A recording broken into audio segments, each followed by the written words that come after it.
Hey, Katie Kimball here for Kids Cook Real Food, and this is the Healthy Parenting Connector, connecting parents who want to raise healthy, independent kids with the experts who have the information they need. Today, your expert is me.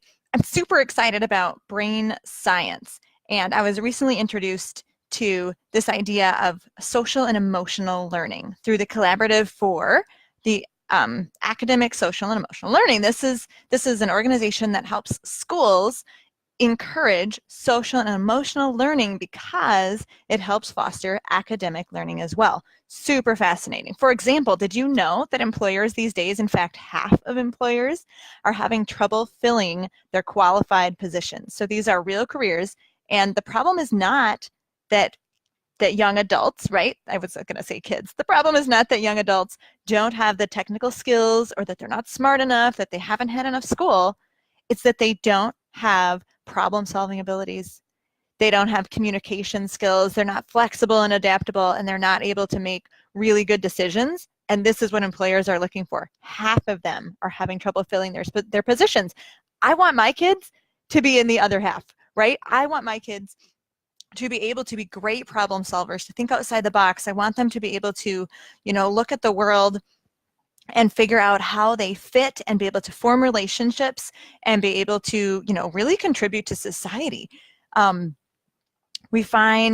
think we find that in today's world, we're outsourcing a lot more to both computers and overseas. And so if we want our kids to have good jobs, it's not about how many years of school they have and which academic skills they acquire, right? It's not about the career path they choose or the degrees they get. It's honestly going to be about, do they have skills that can't be outsourced to computers or people overseas? Because people overseas are going to have basic computer skills, lots of computer skills. And computers are getting to be able to do more and more and more things. So what do our kids need that computers and just any old Joe can't do? They need leadership, they need responsibility, they need problem-solving skills, the ability to think outside the box and look at all the problems that the world is going to throw at this generation and figure out how to fix it. And so encouraging social and emotional learning is basically how teachers and parents can foster those skills in our kids. It's really, really important for us to be intentional about this. And so today we're going to look at the 5 core competencies of social and emotional learning and how all of these play out or can be fostered if you're smart about it in the kitchen, because the kitchen is a fantastic place to teach kids what they really need to know for their life. So first of all, what is social and emotional learning? Again, CASEL, the Collaborative for Academic, Social, and Emotional Learning, defines it as fostering a group of skills, knowledge, and attitudes. What are these skills? How do we manage our emotions? How do we learn to set and achieve positive goals? How do we learn about our feelings and showing empathy toward others? How can we have the right attitude and skills to form strong, positive relationships? And what do we need? What skills and attitudes do we need in order to make responsible decisions? Okay, so we need to pass on to our kids the knowledge, the attitude, and the skills to do all these things. Adults can benefit from this as well. I mean, we're always growing personally. And so even as an adult, I know that I can still, improve in a lot of these social areas, just like I'm always learning new things in my academic side of my person, right? Okay, so social and emotional learning has a lot of benefits in real life and in academia. There's immediate positive impacts, there's long-term positive impacts, and there's life positive impacts. So let's talk about those. First of all, immediately when children are taught social and emotional skills, attitudes, and knowledge, they have improved attitudes about themselves, others, their learning, and their school. They have more positive social behavior and fewer conduct problems, fewer behavior problems, right? Humans are created to be social. This is so cool. Like I so dig brain science. Humans are created to be social beings, okay? We have neurons in our brain that are actually called mirror neurons, which means that what we see and perceive and feel from other people, we literally mirror right down to the neurological level in our brain. Mirror neurons react more strongly when there's a bond of love between the two people, which is why we say, like, all the time in our house, oh, the way mom feels is the way the household feels, right? If mom's angry, the household feels angry. And that's because literally at the neurological level, We are mirroring what we see in other people, and we're social beings. Mammals in general are social beings. We like to be social, and so learning in a social way increases all of our positive skills, right? And it goes right to academics too. Kids who are taught, and this is like 80 some research studies, amazing, maybe 200 research studies. Kids who are taught intentionally social and emotional learning skills, attitudes, and knowledge have 11 percentile points higher on standardized tests. They have better classroom behavior, and I love this one, they have a higher ability to manage stress and better attitudes about the world. We can literally form better people if we're super intentional about this. It makes sense though. Kids learn better when they're not distracted by their own stressors. Okay, they learn better when they're not feeling like unsettled because they're having trouble making decisions and they don't really have any direction in the world. Or if they're feeling out of control physically or emotionally, they don't have those self-regulatory features or functions. And because we're social beings, we tend to like to learn socially. Not everyone, not all the time, but we do in general tend to like to learn in social situations. And so that improves our academic level. Those are all the immediate benefits of social and emotional learning. Now, long term, there have been studies done that 18 years later, kids who are taught social and emotional learning, SEL, in schools continue to do better than their peers in the areas of positive social behaviors and attitude, the ability to show empathy. What parent does not want their child? When I ask parents, what do you most want for their kids? Almost to a person, almost every single person says, well, I want them to be kind, or some variation of that word, right? We want our kids to be kind. We want them to be loving. We want them to contribute positively to society, and they can't do that if they can't feel empathy. So we need to foster that feeling of empathy. Kids who are taught social and emotional learning, again, in school, 18 years later, are more likely to be better team players and achieve better academically. And again, they have less emotional distress. They're more emotionally regulated, less depression and anxiety, and lower drug use. Makes sense. So it's amazing. This is something we definitely, as much as we want to encourage good math skills and reading skills and all the things that our schools are begging us to do in our kids, it's even more important that we as parents foster their social and emotional learning every single day, day in and day out. And again, we want good things for our kids when they're adults too. So we have immediate benefits, we have later benefits, and then we have kind of our life benefits. Kids who, again, are taught social and emotional learning in school have better employment and are less likely to ever get in trouble with the law. And so I would much rather my kids have those benefits than be able to do, some multiplication and be a lover of reading. I want those too, but social and emotional learning is amazing. And so let's talk about how the 5 core competencies can play out in the kitchen, because I truly believe that the kitchen is the best place to show kids that they matter and that they make a difference in the world. And it's a really powerful way to form family connection and confidence and creativity in our kids. And we're going to talk today about how we can use our work in the kitchen to do so many things and really build up what CASEL calls the 5 core competencies of social and emotional learning. So they're in 3 categories. First, there's intrapersonal. So how do we learn within ourselves and about ourselves? Then there's interpersonal. How do we learn about our relationships with other human beings and with the world? And then there's one in the cognitive category, which is how do we make decisions about ourselves and our lives and our responsibilities. So in the first category of intrapersonal, so this is like inside yourself. What are you going to be, what can we teach our kids? We want to make sure that our kids have self-awareness and self-management. Okay, those are the 2 core competencies: being aware of oneself and being able to manage or regulate oneself. So how can we do this in the kitchen? Author Carol Dweck talks about fixed mindsets and growth mindsets. And it's really, really important as we teach our kids just how to live and how to learn and how to be human beings that we never use a fixed mindset, which means you have what you have and nothing will change. You have certain talents. You are either smart or you're not. And we always need to talk to our kids about what they are doing and the effort that they can put in, right? It's not you're smart at math. It's, wow, you worked hard at math.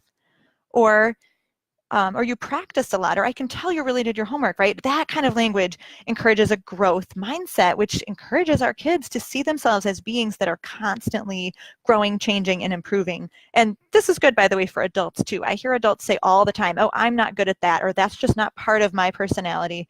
Well, you know what?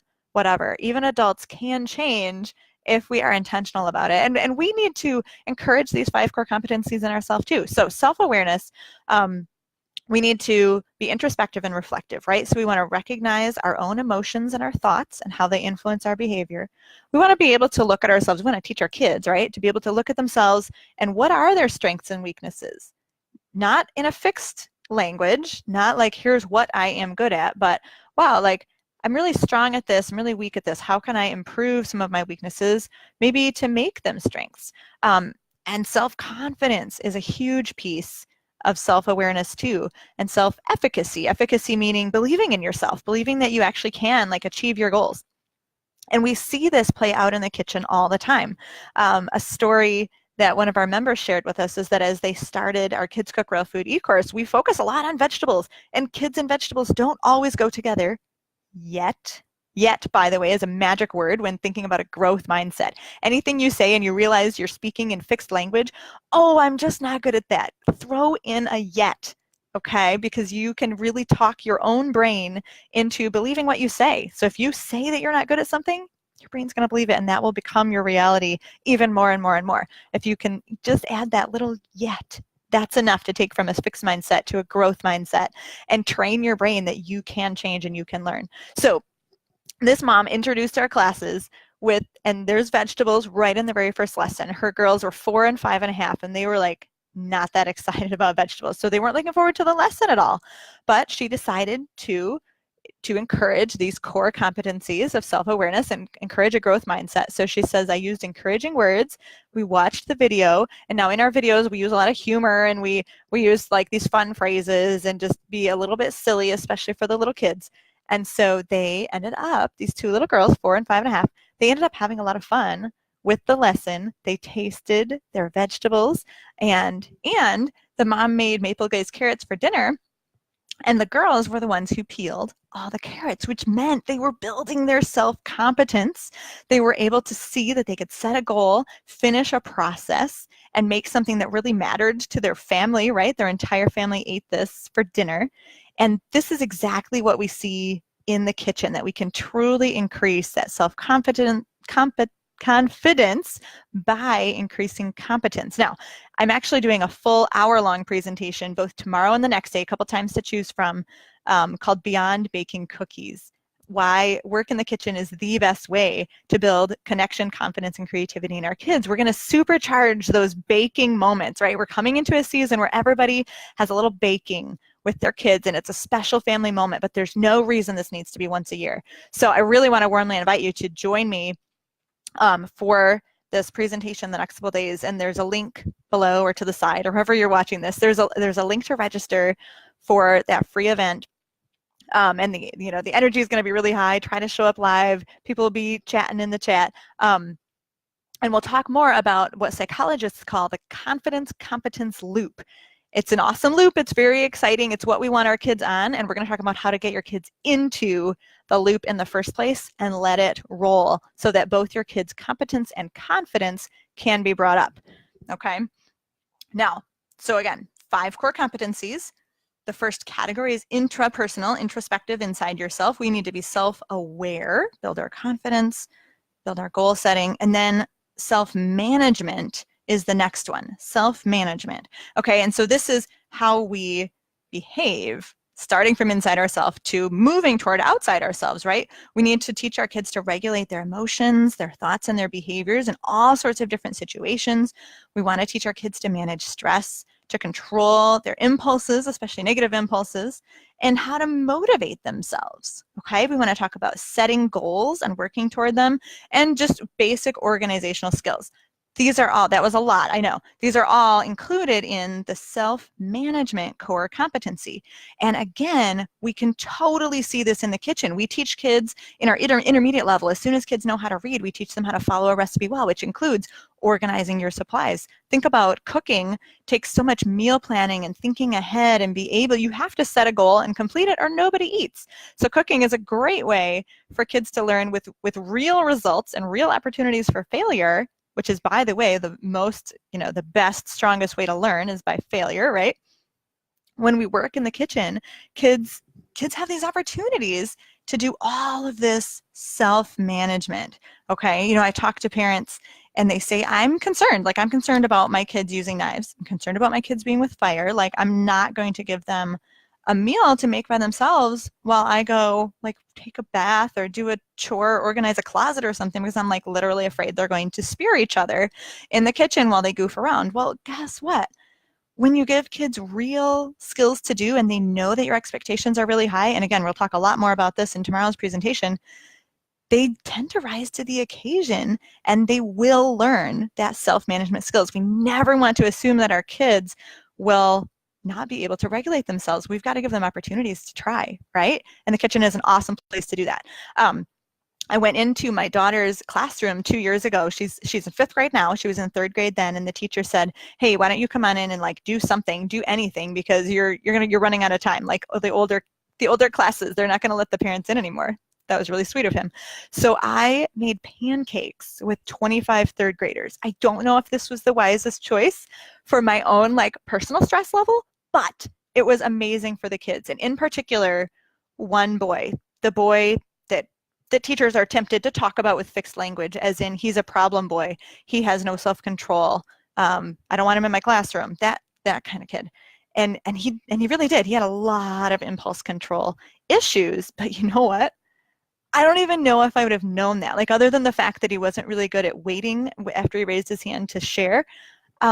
He was so motivated by cooking. There was something there, and there is something about cooking for a lot of kids, not just him, but he was so motivated by this hands-on and this cooking, and he felt like he was achieving something. You could just see it. And in fact, this child stayed back from lunch to help me and my daughter finish flipping all the pancakes. Of course, we had 4 groups, so there was a lot of pancake batter. We did not get it done in the hour, and he was so motivated and felt just really good about himself, that more than any other time in the year, my daughter will still talk about this day. She said that day was the best day he had the whole year.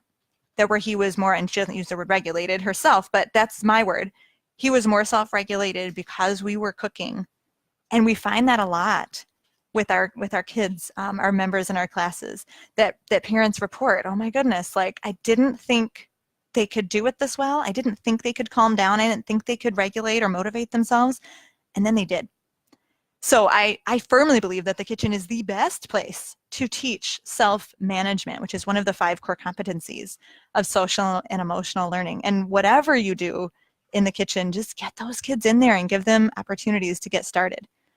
All right, 5 core competencies. We're done with the first category, intrapersonal. That's self-awareness, learning about yourself, and self-management, how your insides are portrayed on the outside. Now we're going to talk about interpersonal, as in our relationships with other people. Okay, what do we want most for our kids in the world? We want them to have good relationships with other people. We want them to be kind. We want them to be generous. We want them to contribute to society. And so they need to have that beautiful skill called empathy. And how do we teach empathy in our homes?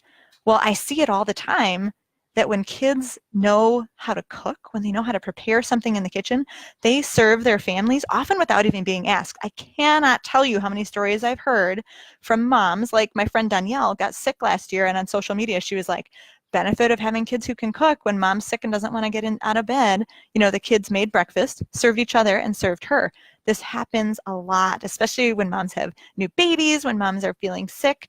The kids naturally want to feel empathy, but they don't always know what they can do, right? So what do we want as parents? Do we want them to make us a card with markers and bring it to us? Sure, yeah, great. I mean, that's cool. We want them to have empathy, but they know, even as excited as we can try to act about our little get well card, they still know that it's only not really helping us. But when they make us food, when they serve their siblings and they serve the mom who's in bed or can't get off the couch because she's got morning sickness or just had a baby and she's nursing them. Oh my gosh, I mean, they know that they've done something on a higher level. Okay, and so that, again, is going to encourage that empathy. It's called social awareness. I forgot to say that. The third core competency officially is social awareness. How are we aware of other people in our world? And part of that is being empathetic, serving other people. We tell our little kids, we teach our little kids, 2 to 5-year-olds, to cut mushrooms. And I know a lot of little kids don't love mushrooms. I say, that's okay. It's okay if you don't love mushrooms yet, get it? But you can cut them up for other people who do. And we encourage that attitude of service. There's also a lot of room in cooking to get that diverse experience, right? You can make different breads from around the world. We do a lot with smelling spices in our courses. And so you can talk about, the different parts of the country where different spices are more used or more appreciated, and really encourage that diverse worldview that we do need our kids to have in this global society. So interpersonal, again, relationships, social awareness, and then basic relationship skills, right? It's one thing to be aware of what other people need. It's another thing to actually have quality relationships with lots of different people. That takes communication skills, which are hard sometimes in our world of technology. We've got to intentionally encourage communication skills in our kids. Listening skills, okay? How many of you think your kids are great listeners? They're probably not yet, but they can be. They can be, and we have to intentionally teach it. And then cooperation skills and negotiating conflict. These are difficult to teach our kids, but they totally can all be done in the kitchen. It's so funny. Sometimes when my kids have to make a meal or a snack, they'll ask if they can have their friends over, just because they love being social and they don't mind that they're working together in the kitchen. Okay, talk about cooperation when you've got, knives and recipes and food. Man, I'll never forget when I had home ec when I was in middle school.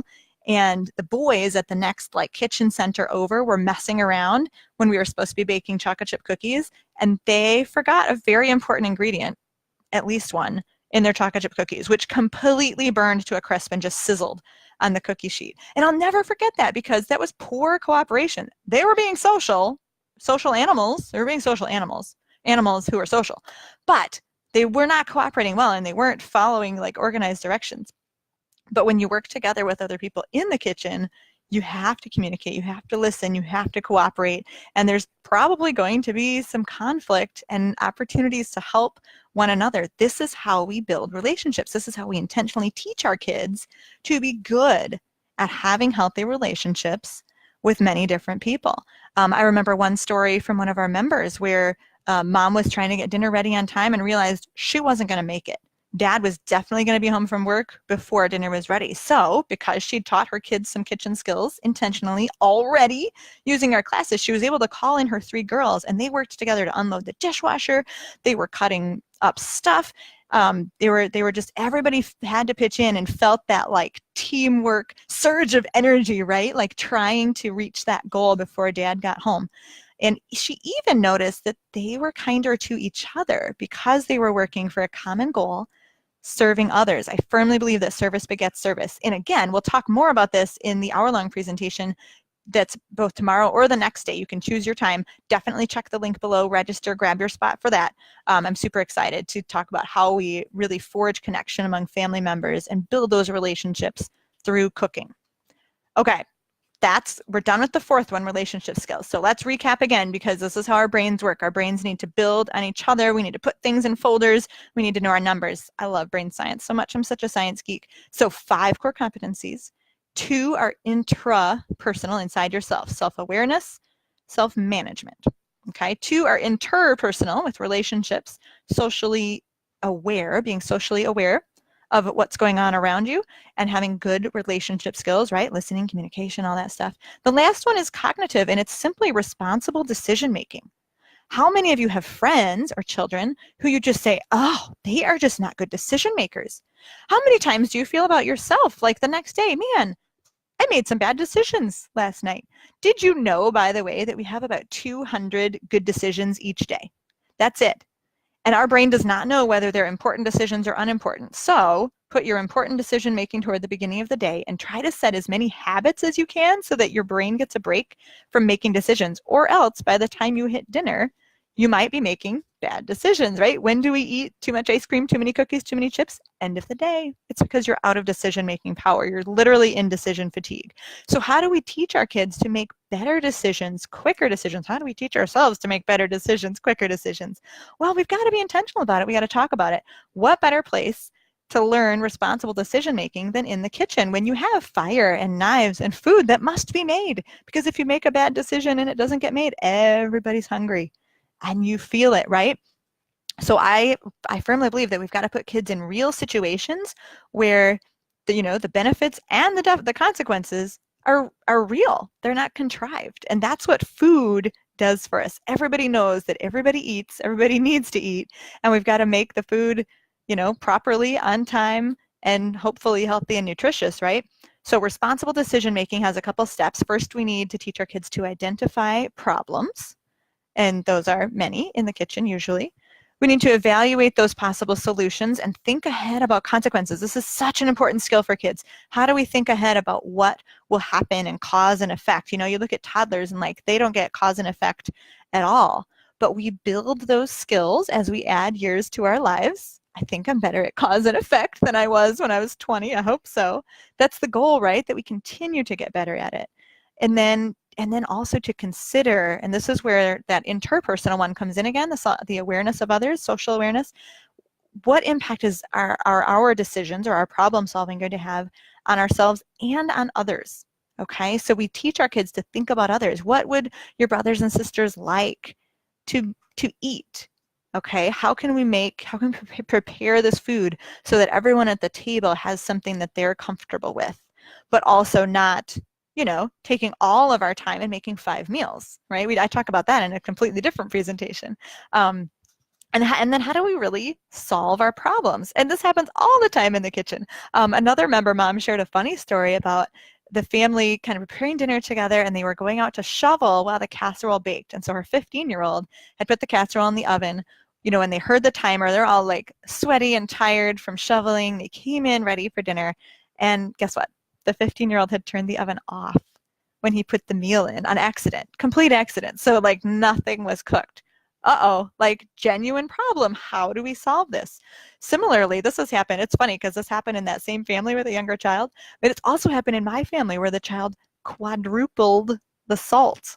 Okay. Oh, uh-oh. So how do you save that recipe? How do you think about your eaters and what it's going to taste like to other people? How do you think about not wasting food, right? All of this really important, responsible decision-making stuff. It all happens in the kitchen. And it's easy to make it happen in the kitchen. If you throw your kids in the kitchen and you try to just be a little bit intentional about teaching them cooking skills and talking about social and emotional learning, and this is kind of in your brain because now you've learned it because you've listened to me, thank you.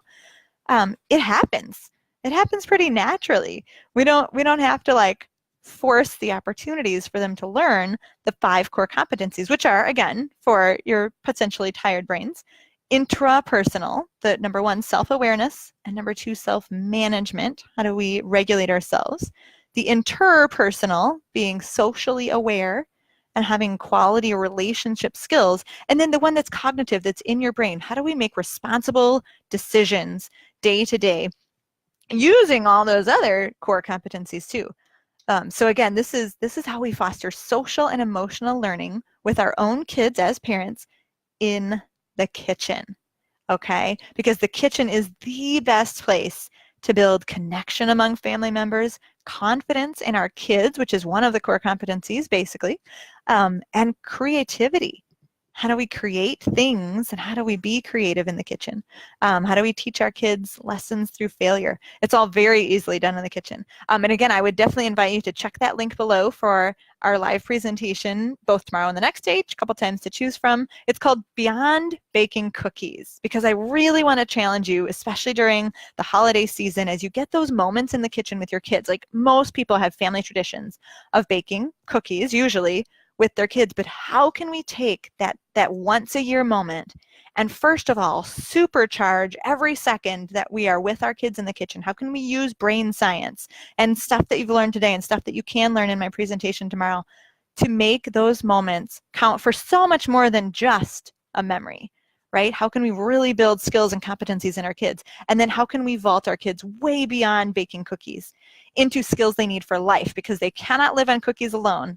So we've got to teach them how to do other things in the kitchen too. And I'm going to make that really easy for you busy parents, even in this busy holiday season tomorrow. So please join me for Beyond Baking Cookies.